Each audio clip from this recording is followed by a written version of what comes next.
Wilhelm Conrad Röntgen. Este alemán fue galardonado en 1901 con el Premio Nobel de Física por el descubrimiento de los rayos X. Los rayos X son radiaciones electromagnéticas cuya longitud de onda va desde unos 10 nanómetros hasta 0,001 nanómetros. Cuando menor es la longitud de onda de los rayos X, mayor son su energía y poder de penetración. Tanto la luz visible como los rayos X se producen a raíz de las transiciones de los electrones atómicos de una órbita a otra. La luz visible corresponde a transiciones de electrones externos y los rayos X a transiciones de electrones internos. Los rayos X se emplean sobre todo en los campos de la investigación científica, la industria y la medicina. El estudio de los rayos X ha desempeñado un papel primordial en la física teórica, sobre todo en el desarrollo de la mecánica cuántica.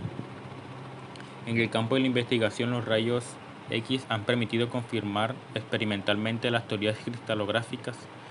También son muy útiles para examinar objetos, por ejemplo piezas metálicas, sin destruirlos. Las fotografías de rayos X o radiografías y la fluoroscopia se emplean mucho en medicina como herramienta de diagnóstico. En la radioterapia, por ejemplo, se emplean rayos X para tratar determinadas enfermedades, en particular el cáncer, exponiendo los tumores a la radiación.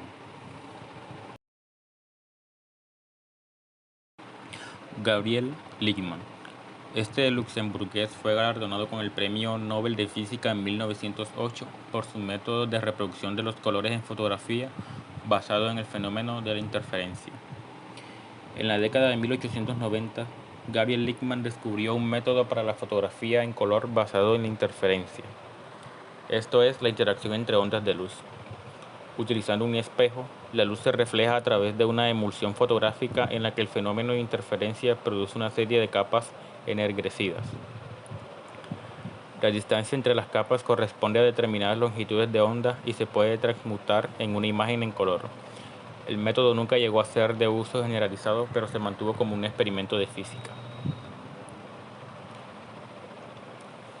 Él inventó el procedimiento de fotografía en color Lichtmann, que hasta 2005 seguía siendo el único que podía fijar el conjunto de los colores del espectro en vez de efectuar una descomposición tricroma. El procedimiento, que fija las franjas de interferencia de la luz, es caro y requiere un tiempo de exposición prolongado, pero en cuanto a calidad no había sido aún superado hasta 2006. Es además especialmente interesante puesto que es el único que permite un análisis cromatográfico completo a posteriori de los colores fijados, lo que es por naturaleza imposible con los procedimientos tricromos. El procedimiento de Lichtmann sirvió de base en el descubrimiento de los hologramas.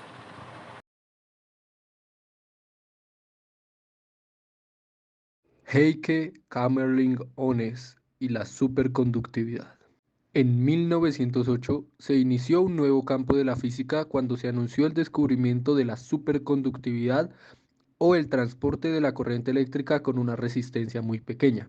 El experimento fue llevado a cabo en el Laboratorio de Física de Bajas Temperaturas de la Universidad de Leiden, en Holanda, dirigido por Heike Kamerlingh-Onnes.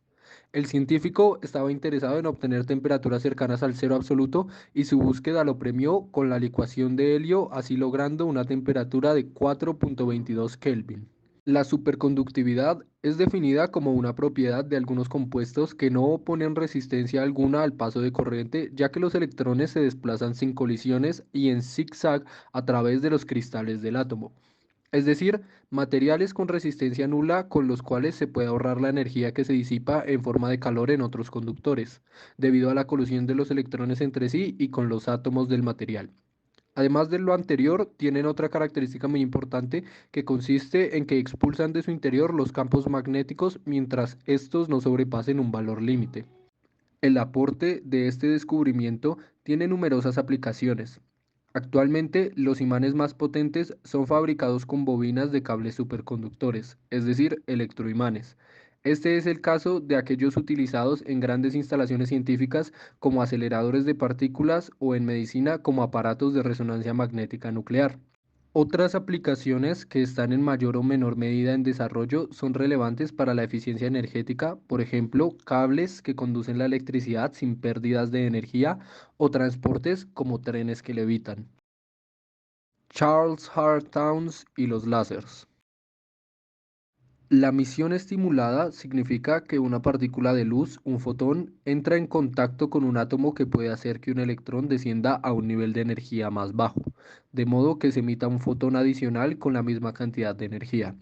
Si los electrones se elevan a niveles de energía más altos con la ayuda del calor o de la luz, se produce un efecto de avalancha cuando caen a niveles más bajos.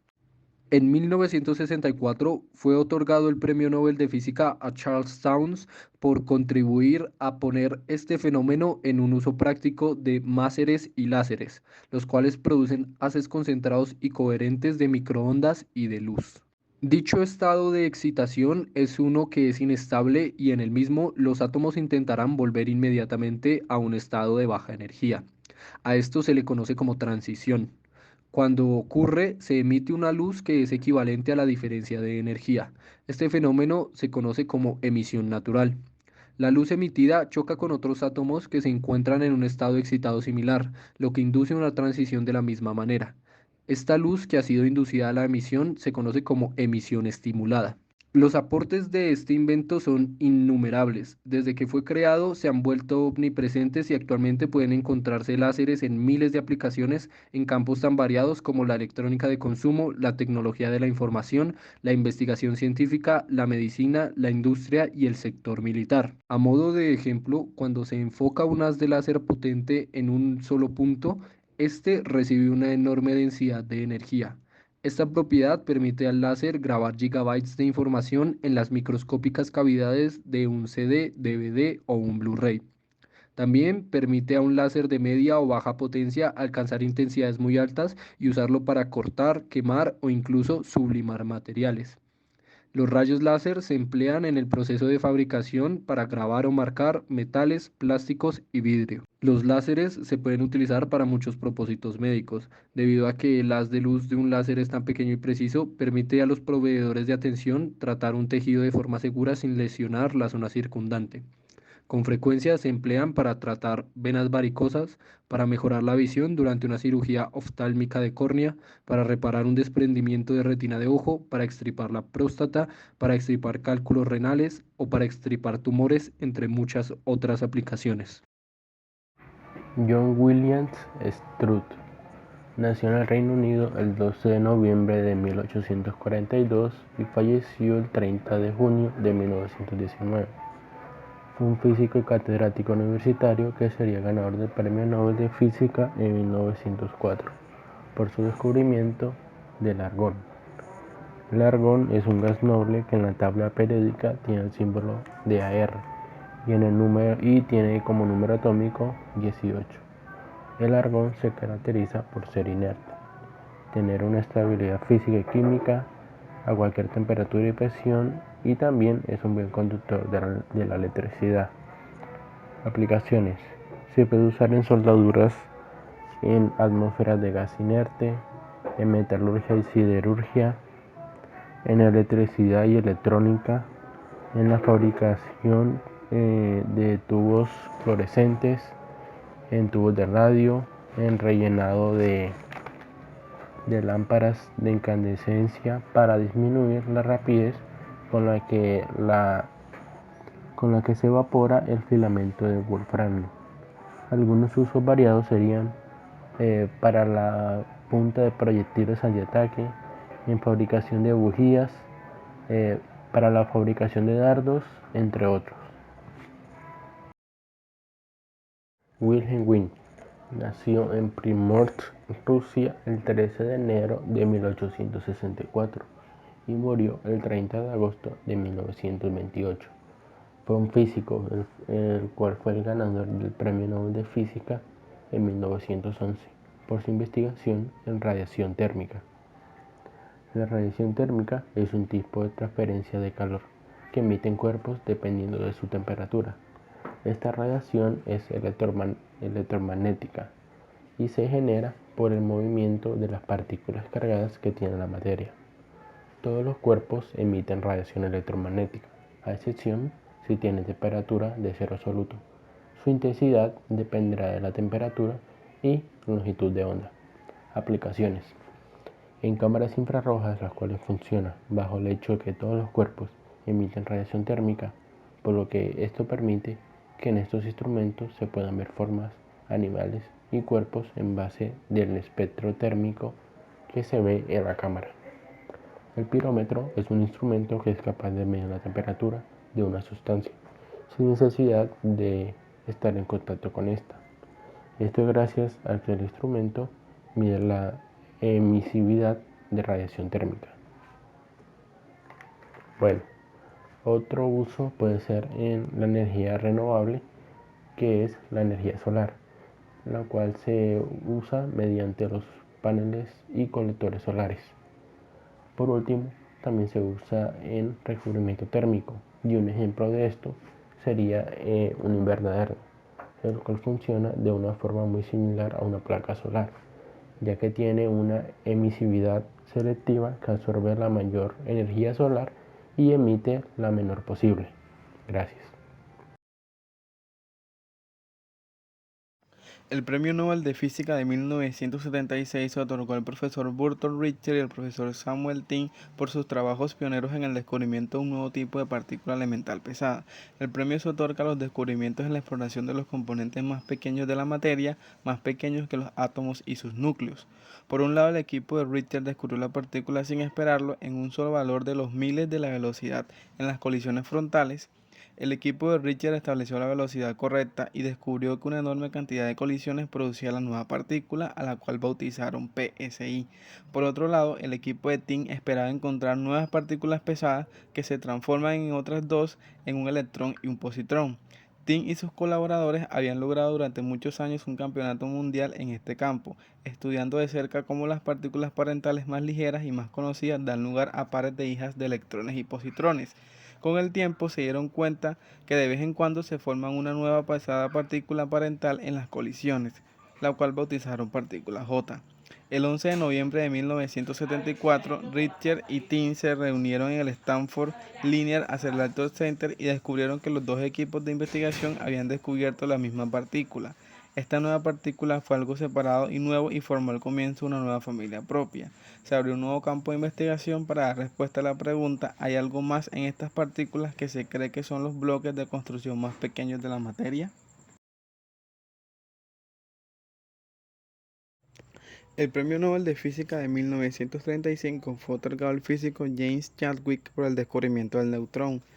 A pesar de que fue Ernest Rutherford quien planteó por primera vez la existencia de esta partícula, mientras dictaba una conferencia en el Royal Society de Londres en 1920, fue Chadwick quien trabajó con él en el Laboratorio Físico de Manchester, quien logró demostrarlo a través de una investigación, la cual fue publicada en la edición de la revista Nature el 27 de febrero de 1932.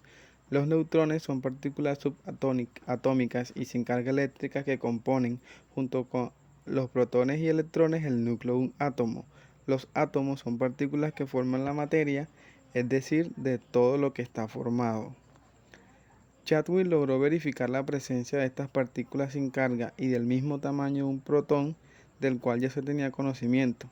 Los neutrones tienen una función fundamental, y es que sirve para mantener estable al átomo, dándole la masa necesaria para que pueda sostenerse a sí mismo. Su descubrimiento no solo valió un premio Nobel, sino que también contribuyó al desarrollo de la fisión nuclear y de la bomba atómica. Vengo a hablarles sobre Max Planck, que fue un físico alemán que obtuvo el premio Nobel en 1918 gracias a su teoría cuántica. Las aplicaciones que tenemos diarias de la teoría cuántica podemos incluir la química cuántica, los magnetos superconductores, los láseres, los microprocesadores, la resonancia magnética y microscopios de electrones.